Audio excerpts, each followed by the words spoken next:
touch that strip of grass, and I'll have you arrested for trespassing. Funny, you're the one standing on my land.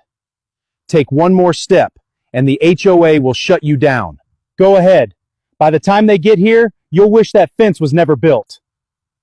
I never touched his fence. I never argued. I never called him again. Instead, I waited. Early Saturday morning, just after sunrise, I backed my lawn trailer into the driveway. This time, I wasn't there for a regular mowing job. I unloaded survey stakes, string line, marking paint, my edger, shovel, fresh sod, and several rolls of decorative landscape edging. To anyone driving by, it probably looked like I was starting a landscaping project. But if you knew where the real property line was, you'd understand exactly what I was about to do.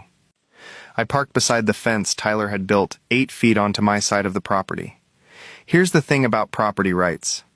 If the land belongs to you, you have every legal right to mow it, edge it, landscape it, and improve it. No permission required, not even if your neighbor built a fence across it. So I got to work. I stretched a string line exactly where the surveyor had marked the legal boundary, pulled it tight, perfectly straight. Then I fired up my lawn edger.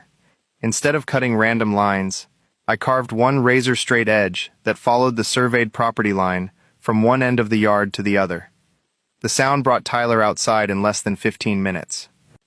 He stepped onto his deck with a coffee mug in his hand, looking confused. Then he saw the fresh edge running directly beside his brand-new fence. I never looked up. I just kept working. Slow, precise. One clean pass at a time. When the edging was finished, I grabbed my shovel and started removing the strip of grass that legally belonged to me. "Hey, what are you doing?" Tyler shouted over the fence. I kept digging.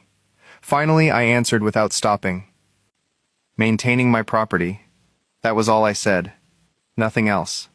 You could almost see the realization hit him. The 8 feet he thought he'd stolen was suddenly becoming the most inconvenient piece of lawn he'd ever looked at. After removing every inch of grass along the property line, I installed heavy-duty landscape edging, filled the strip with fresh decorative stone, and placed bright boundary markers exactly where the survey stakes belonged. The clean mowing lines on my side stopped perfectly at the legal boundary. His lawn didn't. Now every time he mowed his yard, he'd have to steer around a permanent reminder that those 8 feet were never his. Tyler wasn't smiling anymore.